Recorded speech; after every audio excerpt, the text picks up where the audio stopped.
नमस्कार दोस्तों। मोदी न तो कभी भूलते हैं और न कभी माफ करते हैं। एक नेता के लिए इतने लंबे समय तक बदला लेने में लगे रहना अच्छी बात नहीं होती। ये बात नरेंद्र मोदी के एक करीबी शख्स जो आरएसएस से जुड़े हुए हैं उन्होंने कही थी और उन्होंने बताया था कि किस तरीके से वह इन सारी चीजों को अंजाम देते हैं। 2001 में वो जब गुजरात के मुख्यमंत्री मनोनीत हुए, क्योंकि तब वो कोई चुनाव नहीं लड़े थे, कुछ नहीं जीते थे, यहीं पंजाब से गए थे। और उसके बाद जब वो मनोनीत होने के बाद में उन्हें कहीं से विधायक बनना था, तो उन्होंने हरेन पांड्या की सीट जो है एलिस ब्रिज, उस सीट को खाली करने के लिए कहा। उन्होंने वहां से इस्तीफा देने से मना कर दिया। उन्होंने कहा वो नहीं खाली करेंगे, वो किसी भी युवा शख्स के लिए खाली कर सकते हैं पर ऐसे व्यक्ति के लिए नहीं। इस पर नरेंद्र मोदी और उनके बीच में बिल्कुल तलवारें खिंच गई। और जब वो कैसे स्थापित हों, कैसे एक अपने आप को एक अलग तरह से दिखाएं, और इसके लिए जब 2002 में दंगे हुए और उस दंगों को लेकर के जब जांच बैठी और जांच कमीशन बैठा, तो आप समझिए उस जांच कमीशन में जो जस्टिस का जांच कमीशन था, उस कमीशन में उन्होंने जाकर के कहा और बताया कि किस तरीके से जस्टिस को सारी बात बताई। और यह बात जो हुई कि जब उन्होंने जस्टिस को बताई, जस्टिस वी.आर. कृष्ण अय्यर थे, उन्होंने जब सारी बात जानी तो उन्होंने कहा ठीक है, इसको विटनेस के तौर पे रिकॉर्ड में लेंगे। और ये लिखित रिकॉर्ड में उसमें से कुछ चीजें ली भी गई और सारी इसका पता, ये चूंकि गुप्त तरीके से वो गए थे, तो इसका जैसे ही पीके मिश्रा जो अभी प्रधानमंत्री के प्रधान सचिव थे, वो उस समय वहां पर होते थे और उन्होंने इसको लेकर पूरी एक जो वहां के डीजी थे और सबको लगाया कि आप नजर रखिए और सारी चीजें। जो श्री कुमार हैं वो उन दिनों इंटेलिजेंस के डीजी होते थे और उन्होंने इन सारी बातों का उन्हें पता था, इसीलिए आज वो जेल में है। इसीलिए तीस्ता सीतलवाड़ जेल में है, क्योंकि उन्होंने वो बहुत सारे सच जान लिए थे और उन्होंने, नरेंद्र मोदी ने उन्हें इसी तरीके से बिल्कुल वो किया और अंत में उनकी हत्या हो गई। हत्या करने वाले सोहराबुद्दीन, उसका इनकाउंटर कर दिया गया, जिससे एक सच नहीं सामने आता है कि कौन क्या था। लेकिन हाल के दिनों में जो आप घटनाएं हुई हैं, चाहे उदयपुर में हुई हो, एक टेलर की हत्या मुसलमान ने की, इसी तरीके से आपको वहां का पता है महाराष्ट्र में जिस तरीके से हुआ, वहां पर हत्या हुई। और उसके बाद में यदि आप अमरनाथ यात्रा के दौरान किस तरीके से बम प्लांट करने की कोशिश कर रहे लोग जो पकड़े गए हों उनको हो, और ये तीनों मुसलमान जो पकड़े गए ये भाजपा से जुड़े हुए थे, भाजपा के मुस्लिम मंच से जुड़े हुए थे। इसी तरीके से तब था सोहराबुद्दीन वगैरह, ये सारे जो है भाजपा के लिए काम करते थे, नरेंद्र मोदी और अमित शाह के लिए काम करते थे। और बाद में उन्हें सबको मार दिया गया और किस तरीके से एक नहीं कई इनकाउंटर हुए और उनको लेके सवाल उठे और उनको लेके कांग्रेस ने पूरा सवाल उठाया और सारी चीजें हुई। और यही वजह है कि कांग्रेस सबसे ज्यादा टारगेट पर है, किसके? नरेंद्र मोदी के, अमित शाह के। और वो कांग्रेस को किसी भी स्थिति में खत्म करना चाहते हैं। हालांकि उसे कांग्रेस मुक्त भारत बनाने का सपना तो आरएसएस का भी है, तो इसीलिए दोनों आज जुड़े हुए हैं। हालांकि उनमें इतना वो नहीं है। पांड्या की तो मैं बात कर रहा था, तो पांड्या की तो स्थिति ये है कि पांड्या को उन्होंने इस तरह से खत्म किया, राजनीतिक रूप से खत्म करने के लिए उनकी टिकट कटवाई, जबकि वो 15 साल से लगातार वहां से जीत रहे थे। और जब उन्होंने इसको लेकर के, चाहे आडवाणी जी हो, अटल जी हो, उसके अलावा आरएसएस के सारे बड़े नेता हों, सबसे जाकर के उन्होंने बात की, सबसे बताया, सब कुछ हुआ, बावजूद उसके कुछ नहीं हुआ। तब इसके बाद में हरेन पांड्या को जब नरेंद्र मोदी पर ज्यादा दबाव पड़ने लगा और संघ और वहां से फोन आने लगे, तो जाके हॉस्पिटल में, सिविल हॉस्पिटल में भर्ती हो गए। और फिर हरेन पांड्या उस हॉस्पिटल में गए और उन्होंने जो मोदी से कहा था कि बुज़दिल की तरह सोने का नाटक मत कीजिए, मुझे ना कहने की हिम्मत दिखाइए, तो आप समझिए। और उसी के बाद फिर उनकी हत्या होना सुनिश्चित। तो ये सारी चीजें हैं जो ये बताती हैं कि किस तरीके की राजनीति चलती रही है, और वही राजनीति आज चल रही है। आज कांग्रेस को खत्म करने के लिए किस तरीके से प्रस्तुत किया जाए कि आम आदमी पार्टी जो है उसकी उनका विकल्प है और उनका मुकाबला आम आदमी पार्टी से है, कांग्रेस से नहीं है। कांग्रेस तो कहीं है ही नहीं, कांग्रेस तो खत्म हो चुकी है। और यही हर जगह फैलाया जाता है कि कांग्रेस तो खत्म हो गई, कांग्रेस तो खत्म हो, क्योंकि वो जानते हैं कांग्रेस ही ऐसी है जो उन्हें खत्म कर सकती है, बाकी तो घूम फिर के उन्हीं के पास आ जाएंगे। तो इस पे बात करें, इसके पहले बात करें किस तरीके से नरेंद्र मोदी ने इस देश की पहले अर्थव्यवस्था को बिगाड़ा, और अर्थव्यवस्था को बिगाड़ा इसको लेके इंडिपेंडेंट ने बड़ा अच्छा वो लिखा था कि बड़ी उम्मीदें थी जब वो प्रधानमंत्री बने थे, लेकिन जब 2017 आते आते उन्होंने साबित कर दिया कि उनके अंदर आर्थिक और दूसरी चीजों को लेकर के कोई समझ ही नहीं, और इस समझ है तो इस तरह की है कि इस देश को इतना आश्रित बना दो सरकार पे, इतना भिखारी बना दो कि वो हमसे बाहर जा ही ना पाए। आज ये नरेंद्र मोदी 5 किलो अनाज का बंद कर दें तो 2 महीने यदि वो बंद रखते हैं तो उसके बाद त्राही त्राही मचेगी, और त्राही त्राही मचेगी, और फिर वही 5 किलो की जगह 4 किलो भी देने लगे तो लोग खुशी खुशी कहेंगे वाह मोदी जी वाह। यही नरेंद्र मोदी की है, सबको भिखारी बना दो। इसीलिए उन्होंने पहले सरकार में आने की एक एज तय की, और उस एज के कारण क्या हुआ, जो लोग सवाल उठाने की स्थिति वाले थे वो लोग तो पहले ही खत्म हो गए। उसके बाद में जो बचे उनमें से अब जो धीरे धीरे खत्म हो रहे हैं, तो जो सीनियर ज्यादा होता जाएगा खत्म होता जाएगा, वही रहेगा जो मोदी के हिसाब से। तो यही उनकी राजनीति रही है कि जो भी उनका विरोधी बने उसे खत्म कर। तो उसी तरीके से उन्होंने किया, वो अपने अधीन सब कुछ रखना चाहते हैं, उससे ऊपर कुछ नहीं रखना चाहते। तो इसी पर बात कर लेते हैं। नरेंद्र मोदी ने तमाम सुधारों और सबकी बात करी, लगा कि आर्थिक सुधार और सब चीजों को लेके वो क्या करेंगे। उन्होंने 2025 तक जो है भारत को 5 ट्रिलियन की इकोनॉमी बनाने का, $5 ट्रिलियन की इकोनॉमी बनाने की बात करी, और सब कुछ हुआ। लेकिन स्थिति क्या है, वास्तविकता इससे बिल्कुल इतर है। आज स्थिति है हमारे देश की, विकास दर बहुत सुस्त है, और जिस तरीके से सुस्त है उसका नतीजा क्या हो रहा है कि देश बहुत बुरी स्थिति में पहुंच रहा है। देश कर्ज में डूब चुका है, 95% कर्ज में डूब चुका है। देश के बैंक करप्ट हो रहे हैं। रीजन ये है, जो देश के बैंक हैं उनकी स्थिति आप देखिए, उनके ऊपर जो कर्ज है वो कर्ज आप देख लीजिए, और जो बड़े बड़े पूंजीपति हैं उनका 12 लाख करोड़ रुपया का कर्ज जो है भारत सरकार ने, नरेंद्र मोदी सरकार ने माफ कर दिया, उसे बट्टे खाते में डाल दिया। ये समझिए, और ज्यादा की बात मत करिए। सिर्फ यदि 250 लोग ऐसे हैं जिनके ऊपर जो है 2.5 लाख करोड़ का कर्ज है, और वो पूरा कर्ज खा गए, तो जब इतना बड़ा पैसा खा जा रहे हो, सब कुछ कर जा रहे हो, सिर्फ 250 लोग उनके हाथ में खेल रहा है। इस देश का एसेट जो है 58% एसेट जो है, संपत्तियां जो है, वो सिर्फ 100 लोगों के पास।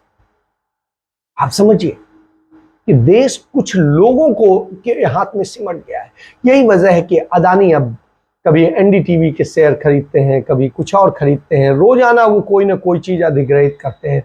अभी उन्होंने भास्कर ग्रुप का काम था कुछ, उसको अधिग्रहित किया। तो इस तरह वो रोजाना कुछ ना कुछ अधिग्रहित करते हैं, और अडानी देश के सबसे बड़े कर्जदार हैं। तो आप समझिए कि भारत सरकार के पैसे से वो देश के सारे इंस्टीट्यूशन, सारे जितने कंपनियां हैं, दूसरी चीजें हैं, सब खरीद रहे हैं और ये कर रहे हैं। और उसके बाद हो क्या रहा है, देश के अंदर रोजगार नहीं हो पा रहा है। देश के अंदर बेरोजगारी बड़ी भारी मात्रा में है। बेरोजगारी की स्थिति दिन प्रतिदिन बुरी होती जा रही। हालांकि जुलाई महीने में थोड़ी सी बेरोजगारी दर कम हुई। CMI के जो आंकड़े बताते हैं, वो आंकड़े जो बताते हैं उसके मुताबिक स्थिति ये है कि जो जून में 1,30,00,000 नौकरियां खत्म हो गई थी, उनमें जुलाई में जो है 63 लाख नौकरियां बनी। तो यानी आधी भी नहीं हो पाई जितनी वो हुई थी। तो इस स्थिति में, इस स्थिति में जब देश खड़ा हो तो आप सोच सकते हैं कि क्या हाल है।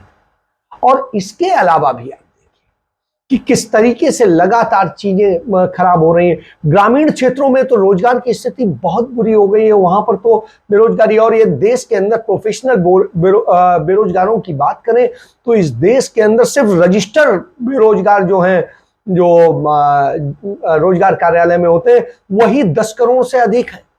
और उनके बाद में यदि प्रोफेशनल डिग्री और तमाम ग्रेजुएट और सबको मिला करके बात करें तो इस समय इस देश के अंदर 20 करोड़ से अधिक बेरोजगार घूम रहे हैं। और ये पूरे बेरोजगारों की बात करें तो यह देश 90 करोड़ बेरोजगारों का देश बन गया है। 90 करोड़ बेरोजगार इस देश के अंदर। 135 करोड़ से 40 करोड़ के बीच की हमारी आबादी कही जाती है और उस आबादी में 90 करोड़ बेरोजगार है।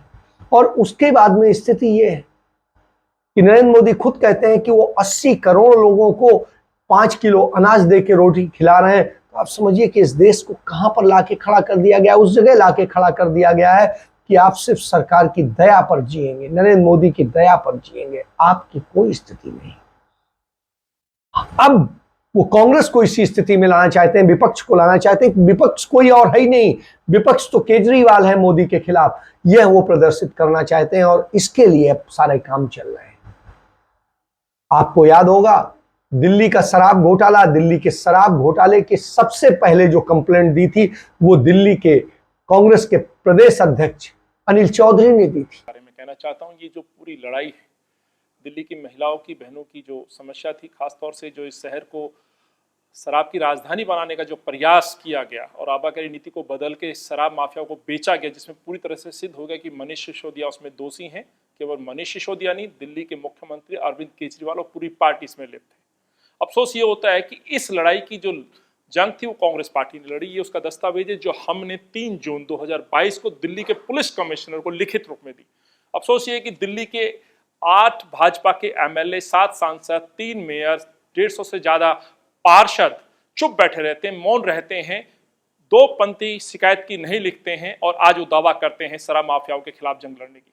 सच्चाई यही है। हमारी कंप्लेंट पे ईओडब्ल्यू जो जांच करता है, एक समाचार पत्र की खबर के अनुसार उस जांच को बंद किया जा रहा है। ये जांच थी दीप मल्होत्रा, ओएसएस ग्रुप के जो पंजाब का शराब माफिया है, जो पूर्व अकाली का विधायक है, उस जांच को बंद करने की कोशिश की जा रही है। एक प्रश्न मैंने उठाया था, सोम डिस्टिलरी जो मध्य प्रदेश की एक कंपनी है जो भाजपा को 2 करोड़ रुपए का चंदा देती है 3 किस्तों में।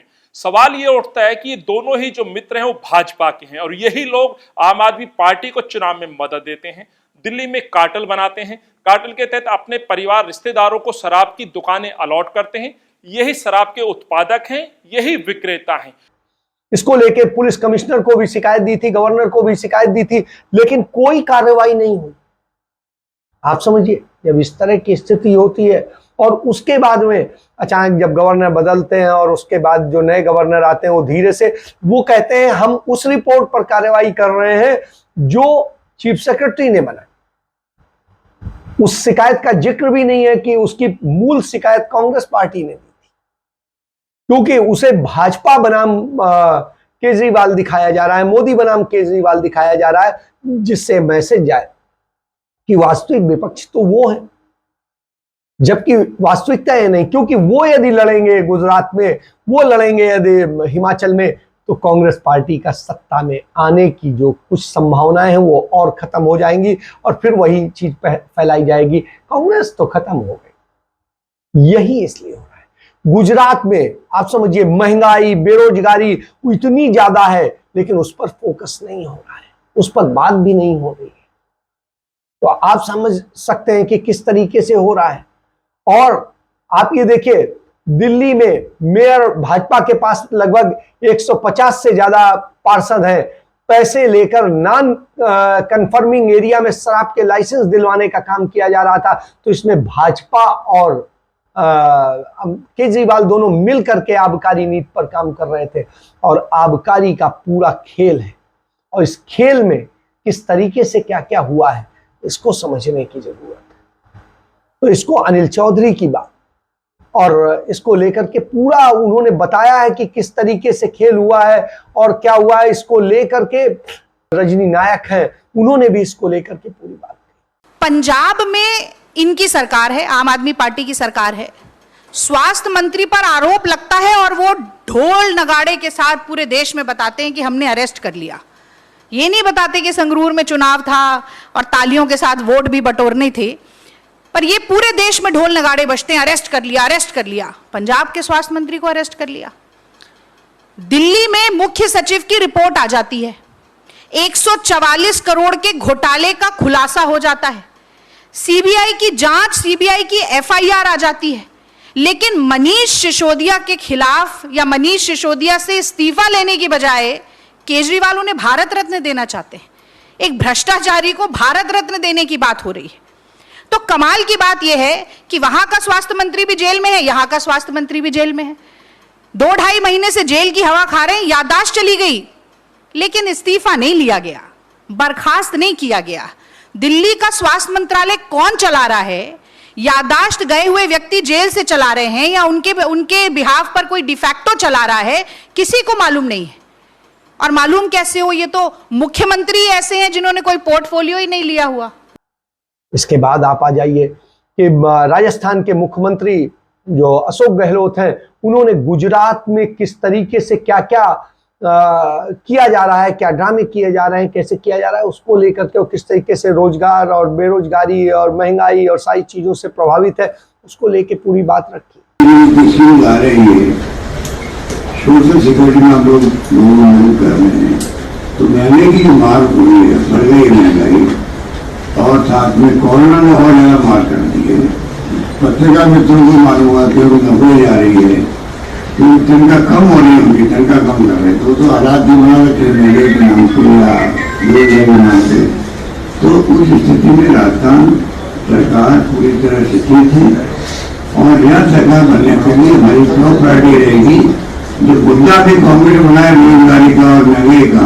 नेचुरल सरकार आती है हमारे दोनों पानी होंगे, गुजरात में भी हमारी मैन्युफैक्चरिंग को बनी, किसी प्रकार महंगाई की होगी, किस प्रकार बेरोजगारी पे। लेकिन प्रचार के माध्यम से पंजाब का पैसा लगा के, दिल्ली का पैसा लगा के, सब जगह का पैसा लगा के गुजरात में प्रचार कर रहे हैं कौन? केजरीवाल। तो यानी कांग्रेस को खत्म करने के लिए केजरीवाल को खड़ा करना जरूरी है, और इसलिए केजरीवाल नाम का चेहरा खड़ा किया जाता है। याद करिए, जब बंगाल का चुनाव होता है तो लगता है कि हाँ, ममता बनर्जी ही देश में प्रधानमंत्री पद की कैंडिडेट हैं और वही है, और वो शोर चलता है और बाद में सब ठप हो जाता है। अभी हाल के दिनों में जब बिहार में वो हुआ, तो बिहार में जो नीतीश है चला और ये हो गया, फिर केसीआर का नाम करके चलाया गया, अब केजरीवाल। क्यों? क्योंकि इसी तरीके के खेल के जरिए कांग्रेस को खत्म किया जाएगा। यही एक पूरी साजिश चल रही है, और केजरीवाल लगातार इस पूरे खेल में हिस्सा बने हुए हैं। तो आप समझिए कि किस तरीके से किया जा रहा है। केजरीवाल बार बार कहते थे कि वो चुनाव नहीं लड़ेंगे, और उसके बाद में जाके वाराणसी से चुनाव लड़ दिया था। उसके बाद बोलते थे वो कभी कोई पद नहीं लेंगे, और मुख्यमंत्री बन गए दिल्ली के। उसके बाद वो कहते थे कि हम ऐसे नहीं करेंगे, और फिर करने लगे। जहां जहां कांग्रेस मजबूत होती है, वहां केजरीवाल चले जाते हैं, और वो आरएसएस और बीजेपी के उस ध्येय को, नरेंद्र मोदी के उस ध्येय को साधते हैं जो आकर के खड़ा करता है उन्हें कांग्रेस के खिलाफ, और कांग्रेस को खत्म करने का काम करता है। आप देखिए, वो पंजाब पहुंचते हैं, दिल्ली होता है तो गांधी की फोटो हटा देते हैं और भगत सिंह की फोटो लगा देते हैं। वहीं दूसरी तरफ आप देखिए, जब गुजरात पहुंचते हैं तो गांधी को लेके पहुंचते हैं। तो यह चरित्र है, जिनके ये दोहरे चरित्र, उसमें आप समझ सकते हैं। आपने देखा है दिल्ली में किस तरीके से कोविड के दौरान पूरी तरीके से दिल्ली में न गैस मिल रही थी, जो ऑक्सीजन गैस है, न ही इसके अलावा दवाएं मिल पा रही थी, न हॉस्पिटल मिल पा रहे थे, ना कुछ मिल पा रहे थे। उस पूरी असफलता को केजरीवाल मरते रहे, और दोनों के वाद विवाद के बीच में आप भूल गए कि कहां क्या है। यह स्थिति, ये सारी साजिशें, और दिल्ली में बेरोजगारी आप समझ लीजिए, दिल्ली की शिक्षा और सारी चीजों की बात कर लीजिए तो देश में सबसे बुरी स्थिति में। तो जब इन स्थितियों में उसके बावजूद प्रचार के माध्यम से उसे एक बेहतरीन दिखाया जा रहा हो, तो आप समझिए ये कत्ल की राजनीति। कि विरोधी को खत्म करना है, चाहे इसका सहारा ले लो चाहे उसका सहारा ले लो। मुसलमानों का सहारा लेकर के किस तरीके से गोधरा कराया जाता है और किस तरीके से दूसरे दंगे होते हैं और उसके बाद उन्हें मारने के लिए पूरे गुजरात के दंगे होते हैं और फिर उसके बाद हिंदू हृदय सम्राट बन जाया जाता है। कमोबेश वही स्थिति है। आप देखिए, पहले सेकुलर की बात करते थे केजरीवाल और सब कुछ करते थे, अब वो भी हिंदुत्व पे आ गए, वो भी उन्हीं सब चीजों पे आ गए, उसी एजेंडे पे आ गए जो आरएसएस के एजेंडे होते। यही वजह है कि आज इन सारी स्थितियों में खड़ा है और इन स्थितियों में पूरा खेल खेला जा रहा है कि आपको फिर से एक नए जाल में फंसाया जाए। फैसला आपको करना है कि आपको फंसना है या आपको बाहर निकलना है। इसके साथ मैं चर्चा समाप्त करता हूं, क्योंकि देश बेरोजगारी महंगाई सबसे जूझ रहा है। पटना में जो सरकार बनी है वो सरकार यह कह के आई थी कि हम 10 लाख नौकरियां देंगे, और वहां पर जब प्रदर्शन करते हैं बेरोजगार तो उनके ऊपर लाठियां चलाई जाती है।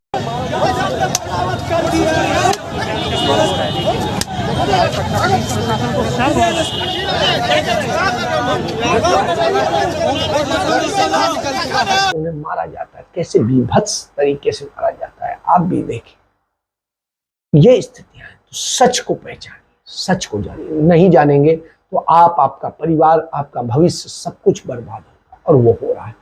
इसके साथ जय हिंद, जय भारत, वंदे मातरम।